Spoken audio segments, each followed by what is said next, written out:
Friends, thank you for your patience. We're just waiting for the entire panel to arrive, but I think we shall begin. On behalf of the Advanced Center for Women's Studies at TISS and the School of Development Studies, I welcome you all today for the book launch of Inside Chhattisgarh by Ilina Sen. As you know, that the Advanced Center for Women's Studies has actually expanded in 2012, very recently, although our teaching programs had begun much earlier, and as a research unit, the center has been in existence for quite some time, for the last 2 decades in the institute. However, this expansion of the center in the last couple of years has also coincided with the coming of Prof. Ilina Sen into our center as professor, and it has really added, her coming has added value to the department, its growth, and the substantive nature of the scholarship, as well as the research and teaching programs. In fact, with the coming of Ilina, we also launched our MPhil program, which is due to actually have the first batch of graduates who will come out from our MPhil program this year. And so therefore, her coming has really launched our work in several directions. Additionally, Ilina's presence both in the women's movement and in the democratic rights movement has also brought in that strength into our teaching, and for the students both at the center, in the school and in the institute. I think her presence, very silent but very strong and substantive, is something that the center is very proud of. And also the links, Ilina has been the president of the Indian Association of Women's Studies, and therefore, TISS, the center's presence even in the women's studies sorority is actually much strengthened with her coming. And so we are really proud today to have this event in Bombay. I think it's one of the first programs, because there's several programs that are going to be discussing her book in several different fora. So we're really happy to be having this discussion with the panelists, Dr. Felix Padel and Professor Wandana Sonalkar. Professor Parasuraman, the director, will be joining us shortly, but I would like to invite the panelists onto the stage.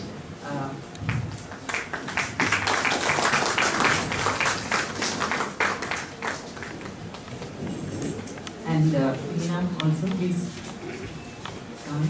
And so thank you all. So I request Shashi to come and introduce our panelists and begin today's discussion.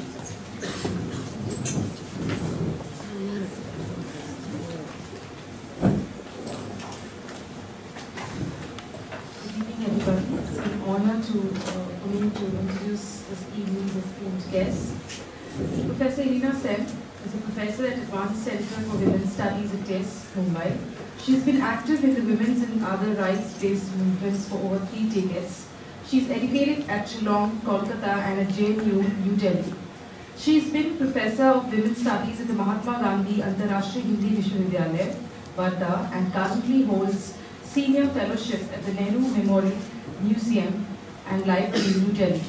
Her major publications include A Space Within the Struggle 1990 and Sukhwa Singh, The Migrant Woman of Chhattisgarh 1995. Dr. Felix Padel is a London-born anthropologist activist, a strong advocate of tribal and village community rights. He believes that the industrial assault on natural ecosystems is destined to have cascading and devastating effects on the future of humanity, unless severely checked. He is the author of Out of This Earth, East India Adivasis and the Aluminium Cartel with Samarendra Das, and Ecology, Economy, Quest for a Socially Informed Connection with Jimol Uni and Ajay Nandekar. Professor Wandana Sonalkar is a professor at the Advanced Center for Women's Studies, TISS, Mumbai. She has wide research experience and publications in women's studies, in a nationally recognized scholar, and was former head of Tarabai Shinde Center for Women's Studies at the Baba Saheb Ambedkar Marathwada University, Aurangabad. She has translated Urmila Pawar and Meenakshi Moon's We Also Made History, Women in the Ambedkarite Movement. Thank you. I welcome Professor Parasuraman. Thank you, sir. Yeah. I request the panelists to please begin the discussion. Thank you.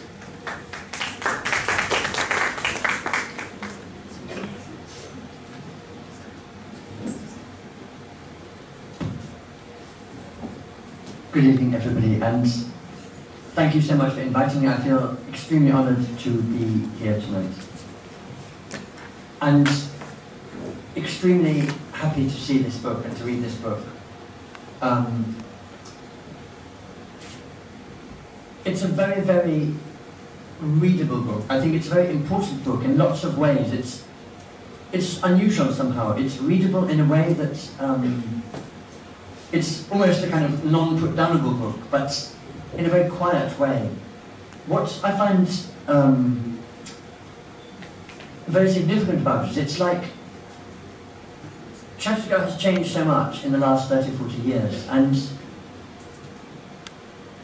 this book is really going into the details of, as it were, the grassroots history, the working class movements, the importance of Shankar Guha Niyogi as one of the country's most courageous trade union leaders, the importance of people like Dr. Vicharya, who, among the scientists of the country, who has really looked at indigenous crop methods and seed varieties and so on, and really what was going on there. And the what I find outstanding about the book too is talking a lot about what is real development, and especially when you look at for the village communities, for the tribal communities, what is development? So much of what is called development, especially when they're displaced, it actually becomes the opposite of real development. But the kind of projects that Ilina and Vinayak were involved in are what really can be called development work at its best, because especially in terms of the health work and the educational work, when it's sensitive, when it understands, like the word develop as a word, it refers to an organic process of change. Development as a concept very often justifies imposed change, but that's the kind of health work and educational work that they describe doing there is really something that is building on the indigenous models, really according to what the people want, attuned to people's real needs, and of course it starts off with really understanding the labour movements that started in Chhattisgarh. Also how the two of them, I suppose Vinayak in particular, contributed in a major way to what became the National Rural Health Mission and laid down the model for how that could be working. So it's like history from below. That is one aspect that I see of it. And reading the book, it really hit me how actually I realized that Ilina went to Buster, to South Chhattisgarh, just a year before I did myself. I wasn't doing that kind of amazing work that they were already doing, but to see Chhattisgarh at that time, to see Buster at that time, was really, I feel very privileged to have seen that, and the kind of enormous grief one feels at what has happened in, this is before the whole Salwa Judum kind of madness took off. In my early visits to Buster in the 1980s and 90s, they're really some of my most precious memories of how a tribal village was, how people related to you. Walking alone in the forest for miles and miles, one was definitely afraid of meeting a tiger or an elephant or a bear or a snake, but one wasn't afraid of meeting people. Even if you met Adivasis with guns or bows and arrows, there was no sense that one knew they would have no reason to harm you. And now it's inconceivable to walk in those places where one has walked, because one would never know who is on which side, who's an informer for either side. It's so horribly polarized, and so many thousands of atrocities have taken place in that area. It's really, I very often feel that Bastar, and maybe Chhattisgarh generally, is really, it was the most beautiful place I've seen in the world. And from that most beautiful place, it's become one of the hells on earth. And to understand how that happened, what happened, this book is immensely important. It's also very interesting discussing the case. The early chapters are a very different tempo from the rest of the book, discussing the case of Vinayak, and in a very sensitive way, a very non-melodramatic way to discuss what happened and how the media distorted things. And I mean, it is one of the most extraordinary cases of our time, how a couple really dedicated to service in the traditions of Gandhi and so many other people, of real service, could be then portrayed in the way that they have been in the media and so on.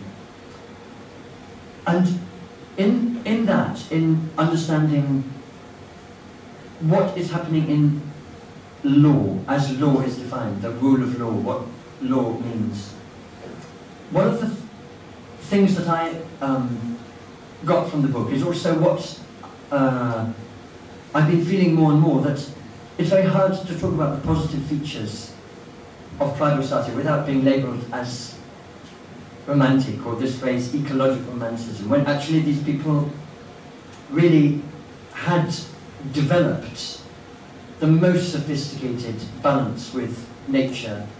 To me, especially some of the Bastar tribal society was really one of the most highly developed human societies on planet Earth. I would actually put it that strongly. It's not that everything there was perfect. The position of women, one can debate a lot of in what way women's position was very strong, and in what way that there were kind of class elements, or women were in some ways held back. But certainly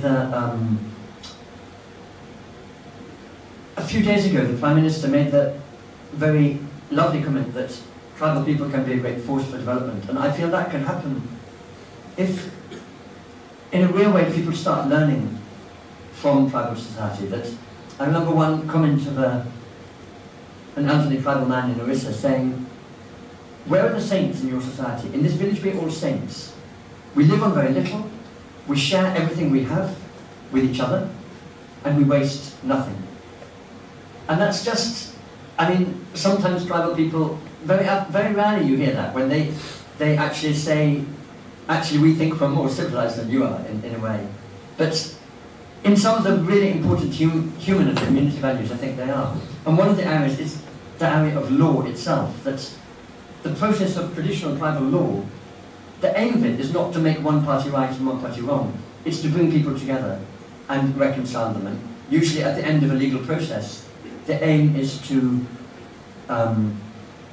maybe give a fine to both sides to point out the fault in both sides, but then those fines pay for a feast of reconciliation. The aim of law is to reconcile people. And, you know, how much more civilized than the kind of combative legal system we have. Similar in kind of politics as a model of democracy. The aim is often to get to reach consensus, not kind of combative voting where you have different parties locked in perpetual competition. And this emphasis that modern society puts on competition, as if that's an obvious benefit, when tribal society shows the opposite often, of sharing as a very, very important key value. One of the other amazing things of this book is just, as a woman writing and bringing out the stories of women. She says at one point, "I'm not sure there are quite as many, the kind of strength of women I saw in those early days in Chhattisgarh, I'm not sure I'm seeing it now." I hope she's wrong in that. But you know, considering the change one has seen there, it's not surprising people live in much more fear now than they did in those times in a way. And certainly within tribal society, the freedom to express herself, or a woman, is such a striking feature of, and for anybody who's spent time in these kind of societies. But you know, in the labour movement also, in non-tribal society also, Chhattisgarh, what a special heart of India it has been, and in a way still is, and I'm sure will be. And I say this because, you know, I think for real development, for real change, people need to listen much more to women's voices, women's version of history or her story. That a lot of my main teachers have been women, and somehow there still is, in all levels of different societies, a lot of resistance to really learning from women. And maybe in what's being done to Earth, that just a few days ago on the coast of Gujarat, I was hearing a fisherman talking about all the mining in the Earth, ripping open Mother Earth. And for that kind of people who live close to nature to really understand that the Earth is a mother. So in a way that nature also is all cultures, I think, identify the Earth as female. And maybe women understand the future and what is real development better, because women hold within them the children that then form a link to the future. So, amazing insights into the process of early industrialization, in, like, as it was 20-30 years ago in this book too. And, you know, neglected aspects medically, for example, the vast extent of silicosis among tribal workers that is very often unacknowledged, and so on and so on, industrial diseases. There's many aspects to it. I love the way that the book has Chitracot waterfall, such a special place on the cover. But I don't want to go on, and as I say, I feel incredibly honoured to be here and to be speaking about it, so thank you so much.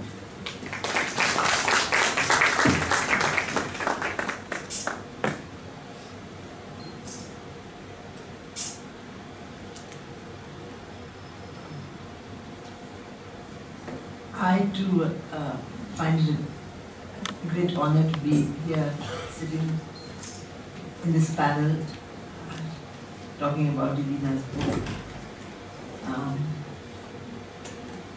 Ilina and I have known each other for many years. I think we first met at the first Women's Movement Conference, which was held in Bombay in 1980. And that was a time when many feminists who had been brought up in the city,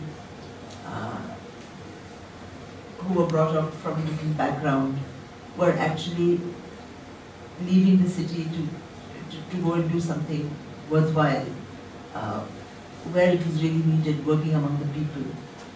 And Ilina was one of those who has spent her life in that way. I remember the mood of that conference when the whole idea of a women's movement that was not confined just to a middle class, to the cities, but where we were really thinking of going everywhere in India and trying to change the world. Of course, we went our different ways, and we met up again sometime after 2000 when Ilina was in Wandana. And I used to also go there to teach her students sometimes. And we were both on the EC of the Indian Association for Women's Studies in the stint before she became president. And one of the incidents she recounts in the first chapter about how that whole case against Vinayak and what was going on in those days had repercussions even in the IWS conference. And we were all together there. And so the book starts off with that case. It starts off with something that we have discussed and read about quite recently, and as Felix was saying, how the law operates and how can you accuse somebody of sedition who has been working for the country. And that feeling of something bizarre happening, of living in a surreal world, and then still having to come back the next day and cope with the situation. I think I too found this book, very, very easy to read, even though I got a copy a few days ago and then I was reading it in preparation for today. There was no problem about finishing it at all. Again, the book moves to Chhattisgarh, to what was then Madhya Pradesh, and the trade union movement of Shankar Bhuvan Yogi. I had an opportunity to visit that area around the year 2000. When Yogi was already dead, we saw the trade union office, which Ilina describes in her book. We saw the workers' settlement, which had been planned in a particular way, workers' houses with space between them, and still the remnants of something of that society which they had all been trying to build. And I think one of the things I found very wonderful about this book, because Ilina and Vinayak have had such a variegated journey. They have worked in so many different fields. They have participated in so many different social experiments. They have tried to live out their dreams, which are the dreams of the working people, of the Adivasis, in so many different settings. And what I found wonderful was that there are many, there are many narratives here of things started with a lot of hope, which didn't quite get there, which didn't quite fulfill our expectations, and yet that journey was worthwhile. And they move on to something else. And I think this is something that we can take from this book. Even when the political scene seems to be negative, when workers' struggles are having to struggle much more, when the areas in which Adivasis lived are now areas of tremendous conflict, that these experiments, it's not just that they've enriched Ilina's life, that she has learned, but when she recounts all these stories of, and in a very unassuming way, she's a part of it, and yet she's looking at it, she's reflecting on it, not just critically, but in terms of, well, this didn't work, this worked, and this was valuable. And above all, the links that we built with other human beings, the kind of sharing, the kind of friendships, the friendships with Adivasi women, the friendships with the young intellectuals who came and stayed for a while and then perhaps left, the friendships with health workers, the friendships with people trying to build a school. All these are what Ilina carries with her and somehow brings alive in the pages of this book. And so even though we find Shankar Bhuvan Yogi's movement after his death, we won't say disintegrated, but it never had that kind of force. And he says, of course, that there are little bits of analysis here and there where we say, where Ilina tells us that as long as Yogi's movement was concentrated on those working in the public sector, and later on the contract workers, which were also employed by the public sector, they did make some gains. They did see their struggle resulting in some change in their lives. But when Niyogi went further and tried to reach the workers, tried to organize the workers working for private sector companies in the same area. He ran against much more brutal responses and ultimately gave up his life there. That's a tragedy, certainly, but it doesn't come across just as a tragedy because there is so much to celebrate in what went before. And of course, a woman's eye, which is, it no way takes away from the wonder and the achievement and the, well, just the sheer joy of participating in an experiment like this. When she talks about the movement being a bit weak on the participation of women, perhaps as workers' economic condition improves, what the phrase she uses is that as long as we were really poor and just struggling to survive, women are comrades, and once we are a little better off, then women are wives. So these little comments on the way, and then again talking about the founding of Rupantar, the work that Vinayak and Ilina are doing in health and education. She quotes from a book. She doesn't herself recount so much about Vinayak's work herself, but she then tells us about what she did with setting up schools. The nature of the work changes with the changing times. There are successes, there are failures, but it is a journey that is very important. And along with setting up a people's health system that worked, along with setting up schools, and which somewhere when you want to take them a step further and bring them into the government school system, something goes wrong. Along with this, they also had, they worked with Acharya, they worked with developing seeds. I think I really admire the way that they managed to knit together these various, very different kinds of work. Editing a magazine among the workers of the Dalirajara movement, starting up research, then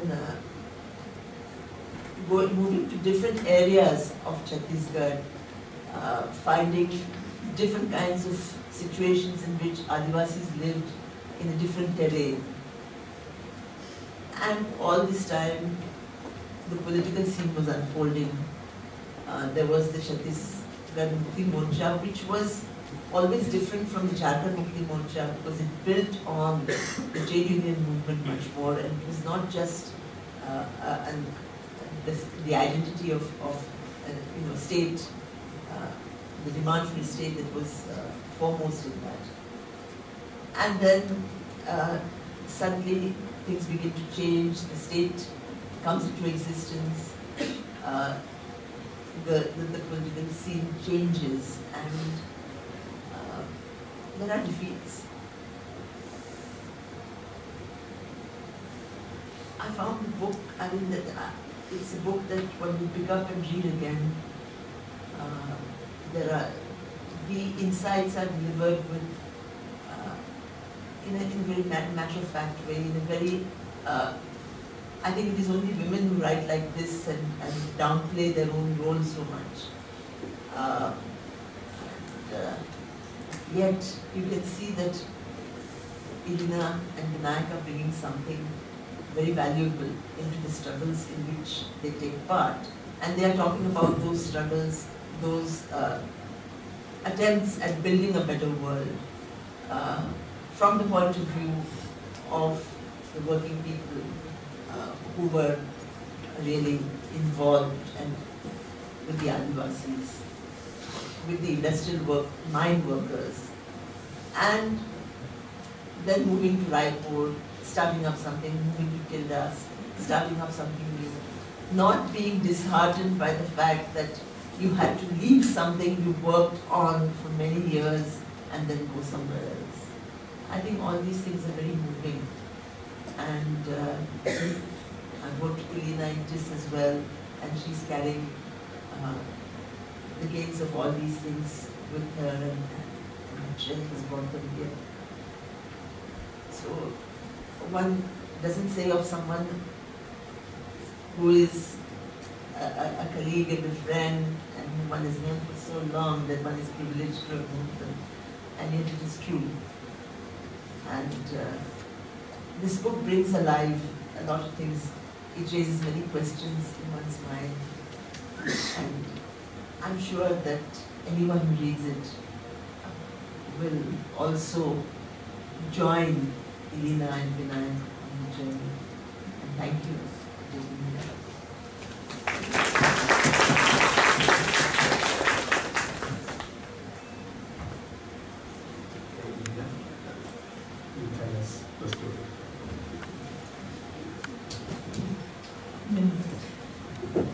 Actually, it's been very interesting to listen to both Felix and to Wandana. And it was very difficult to write this because for me, particularly living outside of Chhattisgarh majorly for the last 6 years, and I found that Chhattisgarh was so much part of me. And you know, if I belonged anywhere at all, I belonged there. I mean, my way of thinking, my way of relating with people, my closest friends, my best memories are all there. And this is not something that I can get out of my system. And because I am an eternal optimist, I thought that the best way to deal with these emotions was to write about it, and perhaps that would have a cathartic effect, and I would be able to take Chhattisgarh with me wherever I went. So it is not just this eti which I wear on my hand, which is something that the tribal women of Chhattisgarh wear. I wear it all the time because I'm there every day, even though I may be physically in Bombay and maybe anywhere. But I carry Chhattisgarh in my heart. If there is any protagonist in the book, the protagonist is Chhattisgarh. I mean, I have begun with the story of my husband's arrest and trial and just some of the episodes.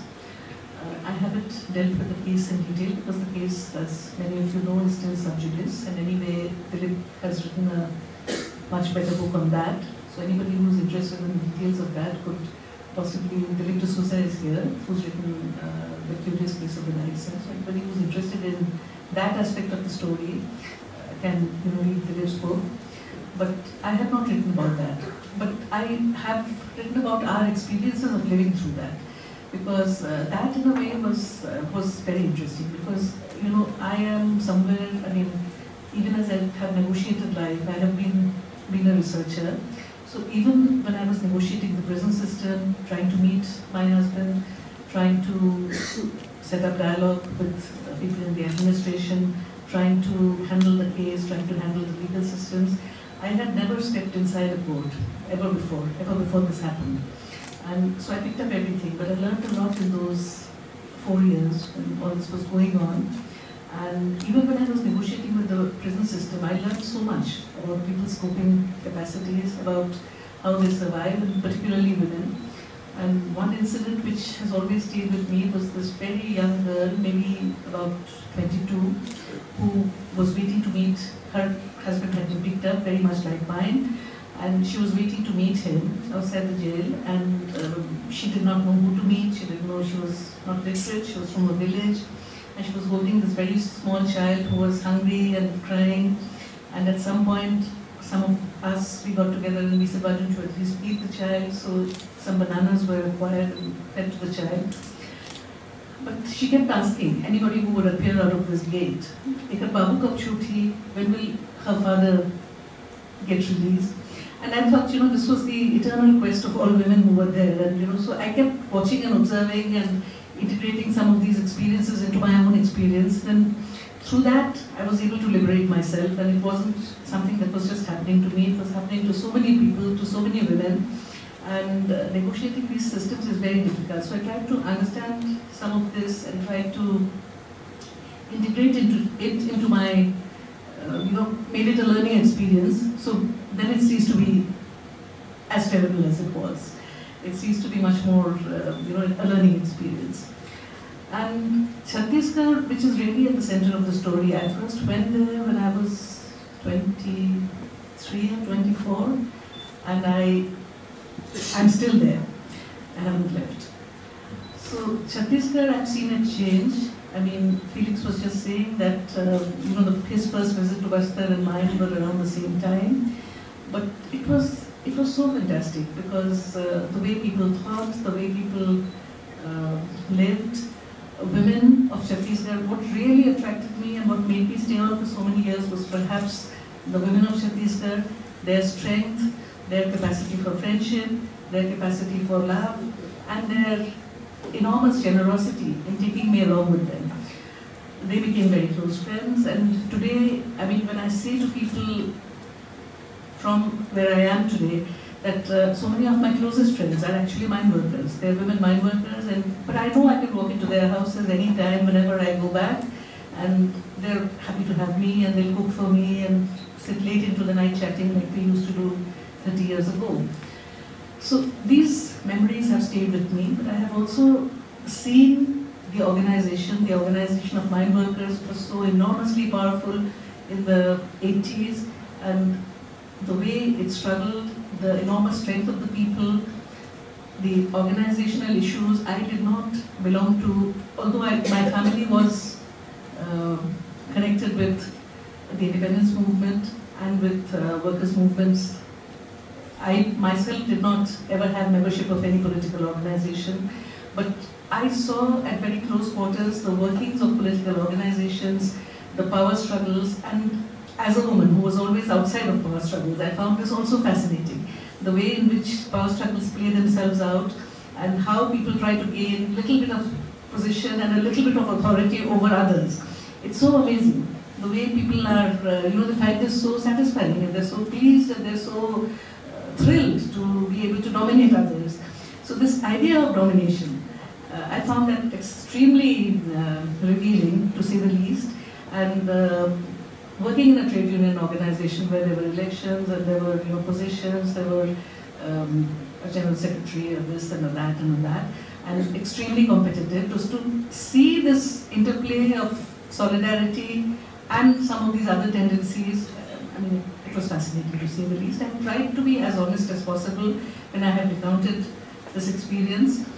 There have been other writings on the Dali Rajbhar movement, on the work of Shankar Bhuvan Yogi, but a lot of it, which was shortly after his assassination, were extremely adulatory and non-critical, and while they played a part at that time in holding the movement together, it's important also to give strength and courage to each other and not really be very discursive. I think it's also important at this point of time, and now that particularly the movement is so fragmented, to see what happened and why what happened did happen. So I've tried to be honest, I've tried to understand for myself and also to share that understanding with others. The other great movement which I worked with after Dali Rajbhar, Vinayak also, and many others along with us. It wasn't just as if, we had these two white horses, my husband and I, and we were riding into the sunset and, doing great things. We were not. Whatever we did and wherever we worked always in teams and in groups, and there were many, many other people whose names are too many to mention. And I mean, they're mentioned in the book, but I can't probably, one person I would like to speak about. This was a young girl called Kalita, who became a health worker, and she was so enormously knowledgeable. Her father was one of the leaders of the Gond, the traditional Gond Samaj, and at one particular point of time, when there was an incident involving an unwed mother, so much about the customary laws of the Gonds, Kalita taught me, and she knew everything, and she had explanations, and she could, she could rationalize, she could explain, she could criticize, She could be inside, she could be outside, and fascinating woman. So there are many people like this. There was this old man who, Areja Dokra, they always called him. His name was Halal Kaur, and he was a friend of Neogi's. And Neogi got him to inaugurate Shaheed Hospital when it was first built. And Halal Kaur had a very interesting life. He had been a tea plantation worker in Assam, and he had gone there when he was very young. In all his years there, and when he described his journey to me, he said that I went across oceans. And what actually he was talking about was possibly the Brahmaputra River or even the rivers of East Bengal, which were so wide. Even today, I mean, you can't see the other bank from if you stand on one side. So he said I crossed oceans and I went to Assam, and for a long time he had no contact with his village. And then at some point when he, according to him, he was 100 years old, he wanted to come back. By that time, Vilai steel plant had been built, Dalirajhara, the mines had started, a railway had been built from Durg to Dalirajhara. He did not know this, so when he came back, he got off at Rajnandgaon, and from Rajnandgaon, he actually walked back home, all the way to his village. And he was a great conversationalist. So when the hospital was built, Neogi said that, we should have one worker and one peasant to inaugurate the building. So Halal Kaur and one of the senior workers from the mines, together they cut the ribbon. And ever after, Halal Kaur would come up every week and he would inquire about Mera hospital. More hospital cases chala thega, he would ask. And he would sit down, he'd talk to the health workers, and he really took it as his responsibility to find out how the hospital was doing.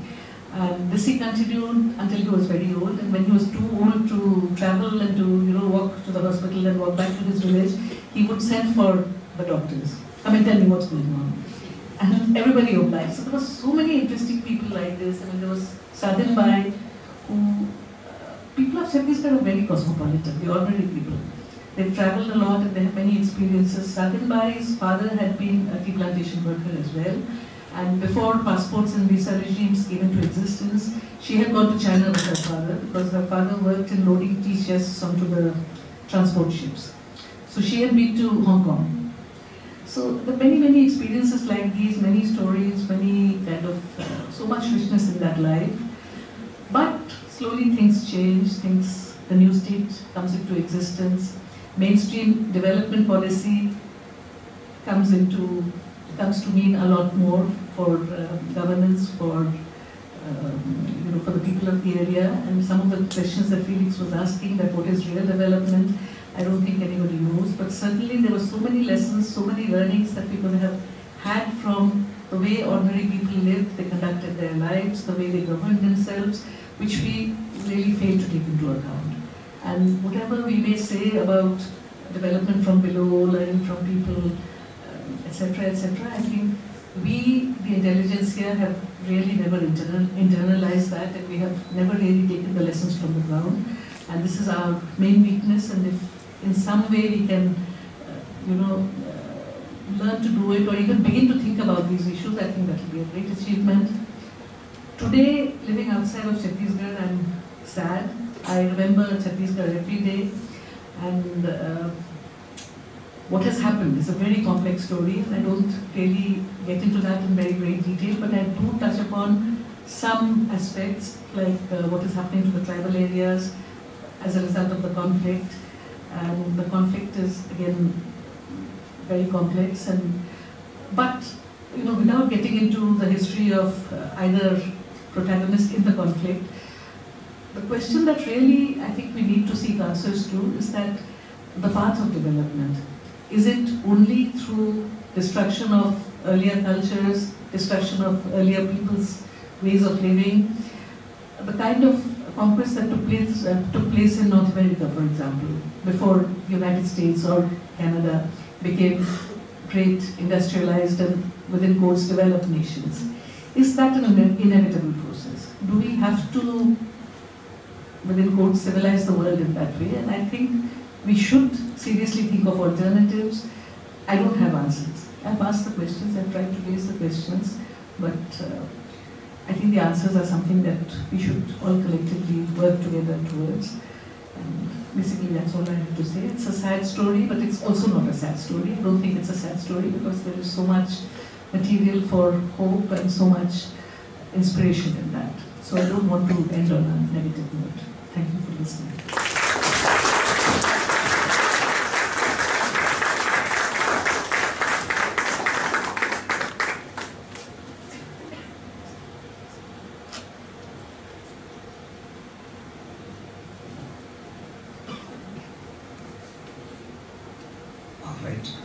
So we had Felix, Wandana ji, Ilina ji.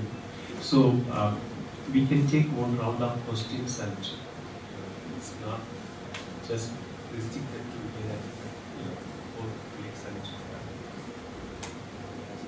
take the questions. Yeah, please. Now this conference hall has mics. All of you can speak from wherever you are, except the back seats and but yeah, let's see.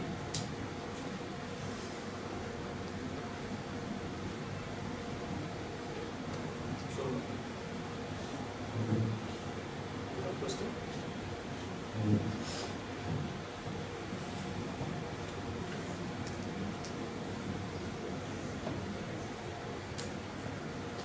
Yes, sir. Please kick it off. So I'd like to know is, from what I've heard from all three of you, that Chhattisgarh is some certain uniqueness to that state, which you feel obviously as is in this book, I'm sure. Could there be books written about other states like this? Would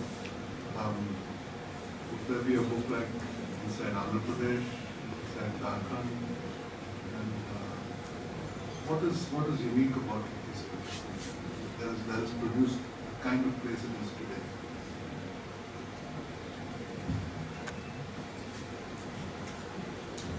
Who can answer this?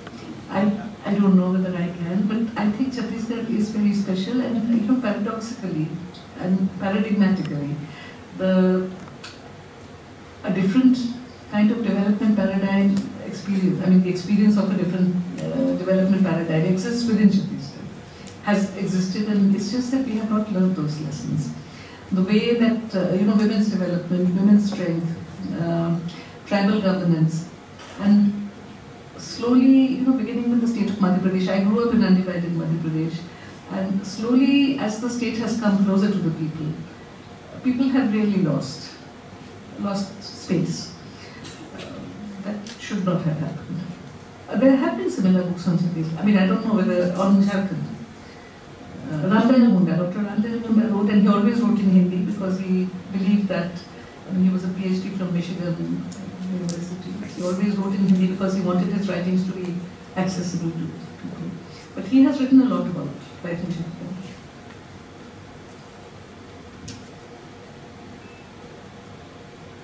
There has been quite a lot of anthropological writing by anthropologists, whether it was in Wandana region or Bill region, and a whole lot of work has been done.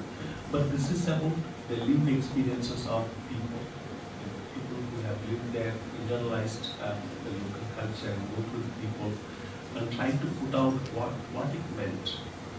And I think what Ilina is trying to do in this book is to make sense of human meaning truth.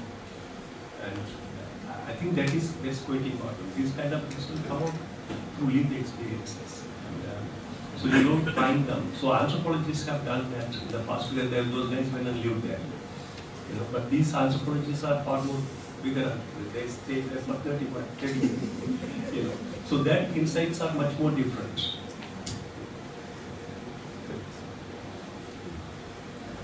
Yes, I just feel often about Chhattisgarh, it's like almost got the heart of India in it. All the states are special, wherever you live. Every place has amazing history and experience, but in Chhattisgarh you have got such biodiversity, such strong tribal cultures that really have a history going back for not just hundreds but thousands of years there. The history that's happened in the time we've known, the 35 years. is probably a more momentous or more tragic history than happened in the 2,000 years before that. But despite, you know, the 1910 Bhumikau and the big rebellion then, but it's a very, very, very special place. It's and you know, one is privileged to have known it when it was relatively unchanged, but still one hopes that that history will not just disappear. I'm sure it will continue. Yes. I would say thank you, Dr. Singh. I'm not going to ask a question, just sharing something. I feel you took us through that living history. What happened during the last few years. And this part of India is very dear to me. It is my grandparents' place. And it's the place where I have a lot of nice feelings about. I'm also from Madhya Pradesh. And now the Jharkhand is different, but at one point it was Madhya Pradesh. I mean, Chhattisgarh was different, but now,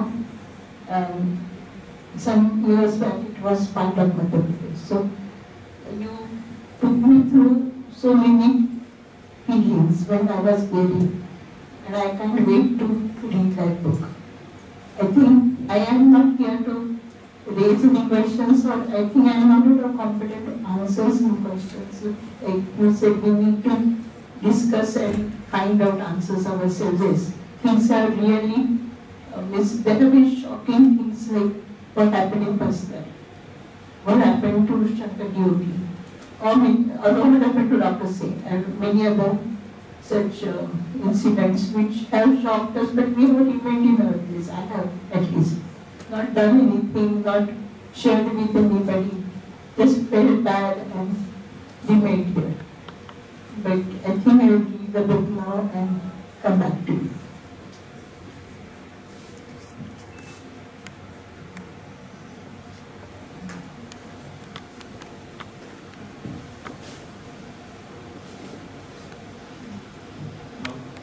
Yeah, I just want to ask you that now, as with the right-wing environment in place there, what is the relative persecution of, for example, activists in that place at this point of time? What do you think? What are your thoughts about it in terms of, like, if there are activists who want to go there, who are young and whatever, want to go there and want to do something there? I'm just asking this general idea. What do you think about it?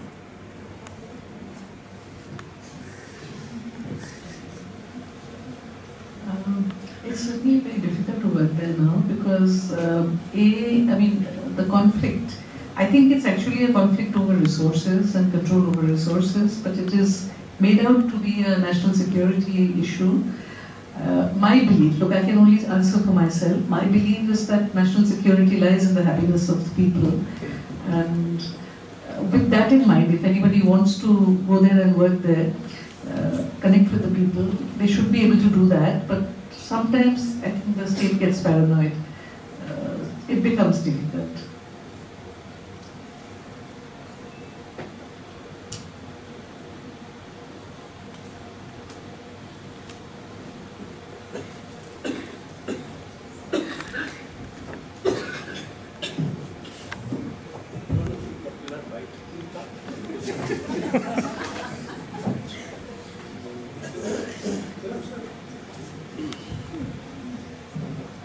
First of all, congratulations, madam. बहुत अच्छा लगता है जब जो हमें सिखा रही है फैकल्टी का बुक पब्लिकेशन के प्रोग्राम में. Congratulations to you in that sense. मैंने तो बुक पढ़ा नहीं है तो it's not directly from the book, but when I was listening to you, Sonalkar madam and other guest speakers, one question started coming up in my mind, and it comes through my own experiences also. Whenever I am living around and whenever I am trying to work for something in that sense. And that question is, I don't know how I will be able to put it. I will request you to please understand it.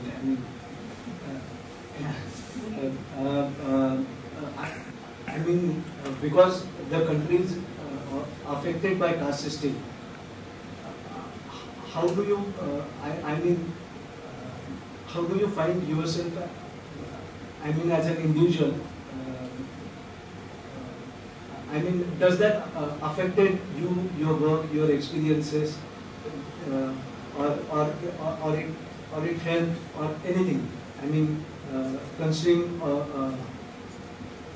on your personal background and the environment around us. I mean, the whole environment of the country. So, and anyone can answer that. I think the question that you're asking is basically about being an insider and an outsider at the deep down. The caste system specifically, I mean, of course, if you divide society into those who are better off and those who are not, I think everybody sitting in this room is on one side. So in that sense, I have had a privileged background, and I have had good education, and many of the people that amongst whom I have spent my life have not had that. So in that sense, in that larger caste divide, I am on the other side. I have been on the other side. Yet, I will take you back to the words of Shankar Guhan Yogi. Chhattisgarh, actually, we have not witnessed caste system with the ferocity that exists perhaps in Maharashtra. And hamare yahan, there is a community which Satnamis. Satnamis are, in Maharashtra they would be called Dalits. But we have never used the word Dalit. Hum Satnamis ke beech mein rahe hain. And Satnamis, they are followers of Guru Ghasidas. It's a sort of rebellion in spiritual terms. I mean, they don't call themselves Hindu. So it's taken a different track, and they're very rich culturally also. So Satnamis के साथ हम रहे हैं, लेकिन दलित word अभी तक छत्तीसगढ़ में इतना पॉपुलर नहीं है. लेकिन शंकर गुहन योगी के साथ हम लोगों ने इस पे बहुत बात किया, क्योंकि हमारे बहुत सारे वर्कर्स थे जो कि सतनामी थे, और उनके साथ obviously within the organisation हमारा उठना बैठना खाना पीना सब कुछ होता था. तो कास्ट का इशू जब हम छत्तीसगढ़ के बाहर नजर डाले, particularly we read about Maharashtra, we read about Uttar Pradesh, Haryana, and we would discuss among ourselves. And Yogi ने कहा कि देखो, मेरे समझ से there are only two, Chhattisgarhi में गोतियार कहते हैं. गोतियार is like caste, okay, creed, community. So he would say that दो ही जात है, एक बगवा गोतियार और एक मनखे गोतियार. So Bagwan गोतियार is like somebody who drinks the blood of humans, like a bag, tiger. Somebody who oppresses others, wants to eat up people and drink their blood. And the others are manke gotiyar, people who are human beings, people who want to live together in solidarity, happiness and peace. So the world is divided between the two, so you always have to take a side, decide which side of the divide you are on. And in that sense, I have always belonged, whatever my origins may have been, I have always belonged with the manke gotiyar, with people. So, although I have not lived the caste system, this is my position.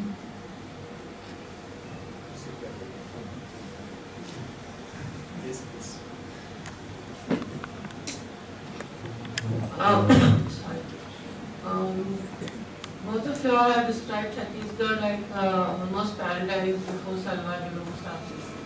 But as human rights groups, we always used to get reports that the Nakshas were there, and they were always in conflict with the forest guards, and there were clashes taking place there, and Adivasis were being evicted. So where is that gone? I mean, that wasn't a paradise. So was it Salwa which made everything different, or there was already, would the state have allowed that to continue? Suppose the battle for resources hadn't started. How would it have happened there in Chhattisgarh? See, there's no point in playing guessing games at this stage. There was, of course, oppression of the forest guards, and they would come around and they would demand, they would come to the village. Any minor official in a village would come around and demand a bottle of daru, mahua pani. People distill mahua, they have mahua liquor, they have selfie. So they would demand these things as a matter of right. And the Adivasis would give them, and sometimes this did get oppressive. There were also constant conflicts about the understanding of the forest, because in the Adivasi understanding, the forest is something that belongs to them, belongs to their community. And whereas the forest laws, after the nationalization of the forest belongs to the state. So this understanding of the eminent domain, I mean, and there's a difference about that. And that has led to conflict, and what would have continued, what would not have. I'm not saying ever, Jyoti, that it was a paradise in any sense. I mean, there were many layers, and it's like an onion and you peel off layers and layers. Yet, it was a place where there was, shall I say, much greater solidarity than we witness in ordinary urban society, in much of rural society, in many other parts of the country. There is no paradise anywhere. But you can just try and get closer to it in your lifetimes. Yes, I'd also just echo that. Nobody is saying it was a paradise then, but there was a sense of amazing solidarity, amazing sense of community that is very hard to find now. It's like the tribal India one witnessed then.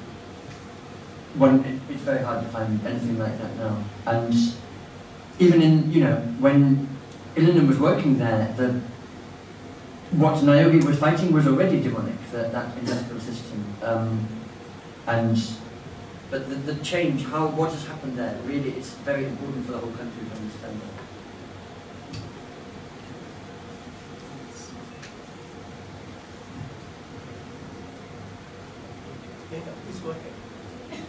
Thank you so much for writing that. Really, thank you, because I think it was perhaps a cathartic process for you, but we definitely get the story of a place, a family, and a people. And I think all that you've been through, and everyone in Chhattisgarh has been through, it's not been easy. It's definitely been tough. And I think there are very few people like yourselves and Vinayak Baba who have really been with the people and are the people. And I think for our generation to have that sense of someone to look up to is so important, which is quite dwindling. But I think because you've been through so much and you are an eternal optimist, where do you pluck out optimism from? Or with what want do you tell cynicism to take a back seat? Because that's been a constant in your life. So, and I think amid all the this labyrinth of quotes and everything else, I think that's what keeps everything going. So really, where does that come from? See, the quotes took only 5 years of my life. I had solidarity and friendship for 40. So that's where the optimism comes from.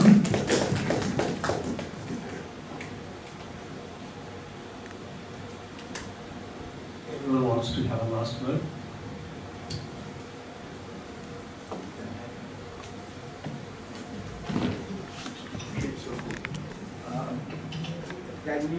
You are in the just perhaps a personal question. Are you both planning to go back any time in Chhattisgarh and work there? If it's okay to ask this.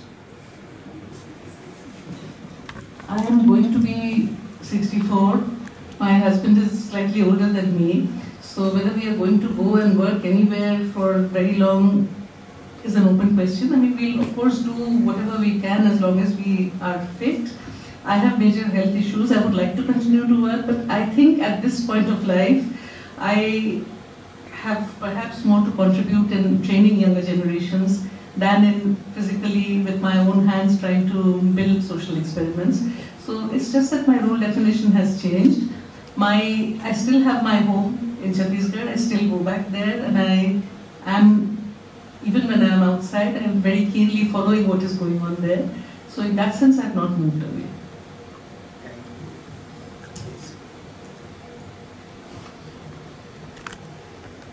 Ma'am, thank you for sharing your experiences through the book. Throughout this panel discussion, what has been coming across very sharply is that the indigenous method as such is very rich. That is what Dr. Felix Padel also emphasized upon, and how the tribal society shares key values which needs to be adopted by the other dominant societies. Now, my question is, when we are doing when we are advocating the indigenous values, what are we actually trying to protect through those advocacies? Are we trying to protect that kind of a living, the indigenous, the native living, or are we trying to protect that community in the sense that particular race? And when we are talking about protecting that kind of a living, how would you situate yourself as somebody who's going from outside and getting yourself placed in that particular region? And also another question would be that when you're talking about protecting those kind of people, like you said that you have an option of moving out from the region at the time when things become very difficult into a region where things are more comfortable. Do people of those communities would have had the same option? Because if you're trying to dilute the meaning of Adivasis.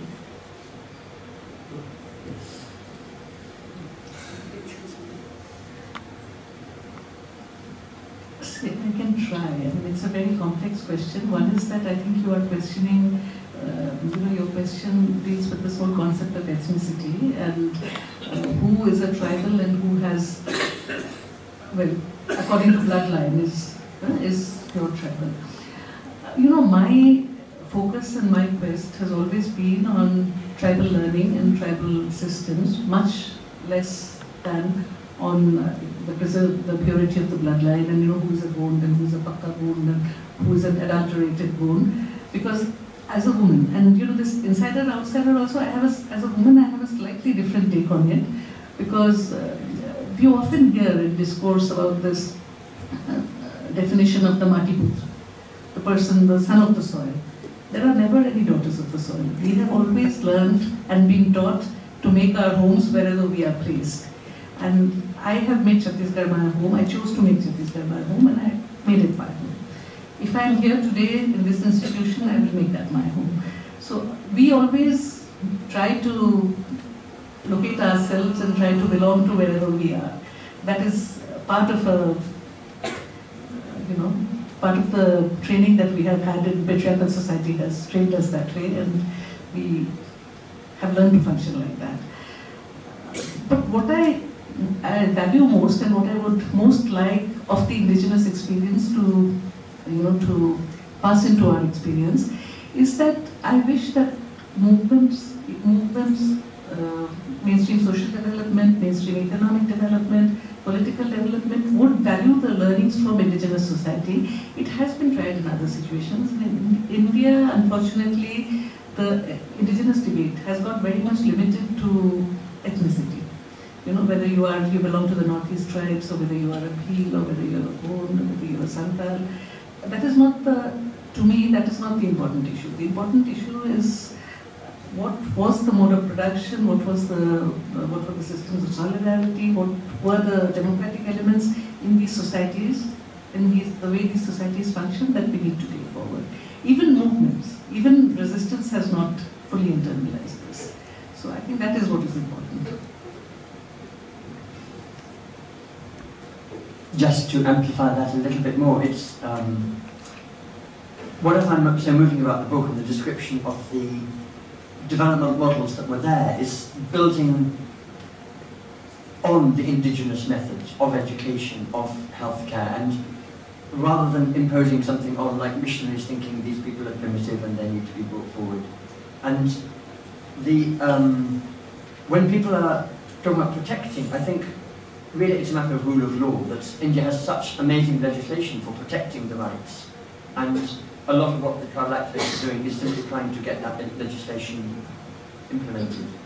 And beyond that, apart from the huge need to kind of for tribal rights to be properly implemented in that way, I would say it's really what can be learned from them is amazing. Just models of democracy. I mean, India is the world's biggest democracy, but we've got models of democracy there that really there is huge amount that can be learned from them. And in terms of education, in terms of their knowledge, what we call knowledge. And as Ilina was saying, that debate on tribal issues is often incredibly narrowly focused. It like runs in little grooves that's actually going anywhere, and we need to open up much more to what's really there. Thanks, Felix, for that, for the beautiful summation. I have been wandering with this book for the last 3 days. Ilina gave me on Monday, and Tuesday and Wednesday I was at Chhattisgarh. So I was trying to read, and I'm not yet finished it because I have been getting lost in each page. So, but it's the life and work of Vinayak and Ilina. It has been far more fascinating.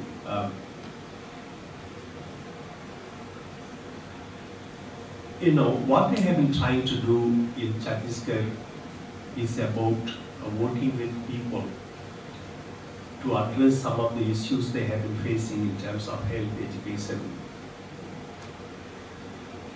exploitation, but much more of health actually. In a true sense, it's nation building work. You know, working with people who needed support is a nation building work, and I think. But different stakeholders have different perception of what is acceptable, what may not be acceptable. But that's a perceptual issue, and some people pay for it. So it has been a fascinating journey, and when we read it, and thanks for putting that together. You know, I just read Felix's book of. The Niyamgiri is another classic work actually. So I think thanks for Felix and Ilina to have put in that work out to educate us, educate people, and that's quite very important actually. Now, this engagement with Bastar dates back to 1940s. You know, our great Professor Mehta had a field station in Bastar in late 1940s. I have tried my best to retrieve something out of it, but I don't find anything because history is very short in our campus actually. So there's nothing I could trace. But he started the field station in Bastar in 1949 or 50, and he took generation of students to Bastar to work with the people. In those days, it was more in terms of understanding culture, understanding identity, understanding the people-nature interface. You know, a true ecosystem approach was what Professor Mehta was trying to capture at that particular time. You know, the relationship between people and nature. My own relationship with Bastar has been very old. Actually, I used to teach a course called tribal anthropology. It's fascinating because I was taken for field work very early on to Bastar, and it has been fascinating. And we keep going every day. So yesterday, when we were making a presentation to the government of Chhattisgarh, they spoke about Mitana. Of course, I don't understand what is the Hindi, Marathi, nothing I understand. So they said Mitana is the Asa worker. Is it Asa?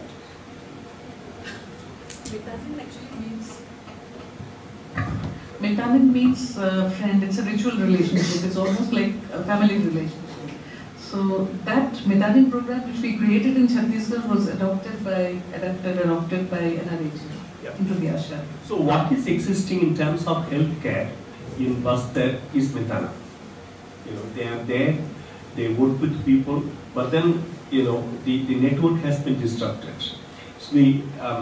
So what Vinayak has been trying to do is to reach healthcare to people and places where it was hard to come by, and as part of it created the community health workers, who still continue to serve that place, but then we have no doctors. So the task which we were contemplating in Bastar through our team was who can go to work in those areas. The health system needs medical personnel, health personnel. The education system needs teachers. Okay? Now, it's hard to come by actually. So the challenge is that what Ilina and Vinayak have been trying to do is to how do you reach those services out there. But now we are, after all these conflicts, now we are faced with the situation. There are no doctors, there are no health workers, no teachers. How do we get them there? And this is the question we have been trying to address. From where they will come. We don't have answers, but I think we are trying to find answers. But for me, when they said what Vinayak and his team has been able to create, it's a fascinating story. Is it a paradise? Let me tell you, I think, in tribal areas, you never went hungry, actually. Both in Bill areas as well as the Gond areas. You never went hungry because, as someone from a village, I can keep eating all along the way in the field. You get something to eat. I could always collect quite a lot of mangoes and bring home. Because it's there. People were not hoarding because it's not an accumulating society. And that's what one thought. It's not accumulating. Why do you accumulate for? Okay. So, and that society is being transformed in a variety of ways. And in there, the people are caught in between, actually. So the challenge is that, how do you support people who are caught in between? And this is the kind of work that TASS has been trying to do. So, and we are blessed, Ilina, that you are here, and to have you and Vinayak and the children on the campus is a real thing, and I think we are learning from you. And this book is a great contribution in the sense that, is it an ethnographic work? Certainly, this talks about the lived experiences of two people, but then their life is so intertwined with the people out there, the ecosystem of us there. So you can understand their life only by looking at the broader ecosystem of it, and I think that's why it's an excellent narrative that we'll put several books, several copies of the book in our library, so the students can learn it, and I think it's available in e-form also, so we can get an e-book. Your book is also available in e-form. So I think we will do that. So friends, it's a fascinating work, but to be, I think the question which you asked is that, are you optimist? What makes you to remain optimist? I think in this country, in any country, with so much differentials amongst people, you need to be an optimist actually. You need to be an optimist because you need to live for another day. And I think when you compare with the life situation, difficulties of other people, I think we are fortunate. I think we need to work around it and to see how we can deal with it. So this is an important essay to that effect. So the scholars can read it as an ethnographic work and make meaning of it. And that's how this needs to be looked at. So thank you so much for this opportunity. My good friend Felix Padel, I think he came all the way and you should stay here. Stay here, and of course, Wandana ji, another senior scholar on the campus. I think we are blessed with people who can fix us, fix to the ground. Saying that, fellows, this is what is very important actually. Fellows, you are well provided, you are well off. Don't unnecessarily keep complaining. There are people in so many difficult situations. Think about them. I think there will be value in your life once you start thinking about it. My room is not very bright. There is a room. So anyway, friends, I think this is where this teaches you the lessons of life. What is it actually at the end of the day? At the end of the day, what is it about human life? You know, do we have respect for other people, and how do we see us in relation to others? I think that way it is a book that we must all read, but then reflect. Read, reflect, don't pass judgment. You know, the problem is that the stakeholders start passing judgment about any writing, but to make meaning of it. You know, it's a human experience of placing people and seeing how life is about. I think then we will all be winners, and that's what this book needed to be seen and read. Keep writing, Ilina. Thank you.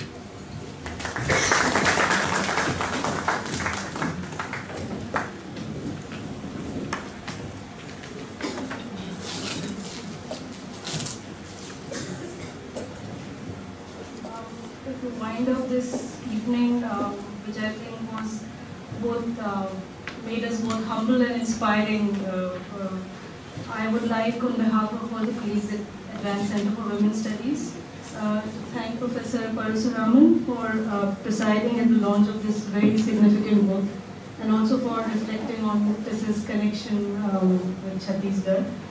I would also like to sincerely thank our panelists, Dr. Felix Padel and Professor Wandana Sonalkar, for a very insightful discussion. And we're also very glad that Dr. Padel was able to come here to Mumbai for this event, because it gave us an opportunity to interact with him at other forum as well. And of course, Professor Ilina Sen, we're very grateful for that you wrote this book, this very important book, and I'm sure all of us here who haven't already read it are going to read it and inform ourselves through the reflections that Ilina has provided in this. And lastly, of course, I would like to thank the staff from the dining hall and services and facilities whose very hard work made this possible. So thank you all for participating.